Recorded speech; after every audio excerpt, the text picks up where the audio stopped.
Ну, я думаю, это частично. Женщины, которые знают свои права, безусловно, не будут отстаивать, да. Но, к сожалению, чаще всего женщины страдают из-за чего? Потому что они не знают своих прав. То есть в данном случае здесь стоит вопрос образования, наверное, и грамотности. Знаете, я считаю, что в жизни, в стране бывают такие проблемы, которые именно женщина может пронести через свое сердце и именно лучше может почувствовать ту или иную проблему, да, нежели там мужчины. Ну, это уже психология, это уже природа, да, то есть я никого не критикую. Так, вы знаете, я думаю, что они немножко пока у нас еще восточного направления. Но тенденция идет, что вот девочки молодые, женщины современные очень даже хорошо отвоевывают свое положение в мире, в обществе.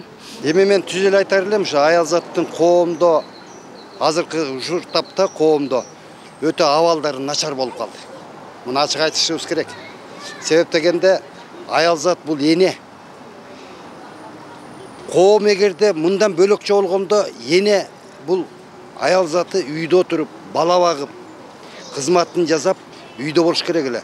Тилекке каршы бизде азыр аялзат биринчи инстанцияда чыкты дагы үйдүн да жумушун кылып, сырттын да жумушун кылып талаалап калды да.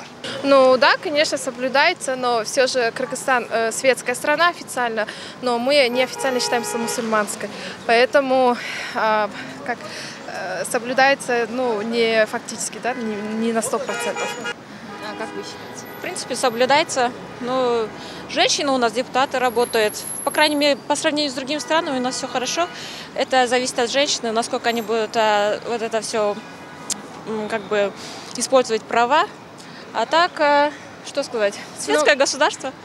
У нас очень много международных организаций, которые работают именно по равноправию прав мужчин и женщин. Просто есть такие нюансы, когда женщины переходят немножко грань и уже заменяют, не используют свои женские права, да, так скажем, а становятся не более мужчинами, что ли. Вот, да, просто границу переходят.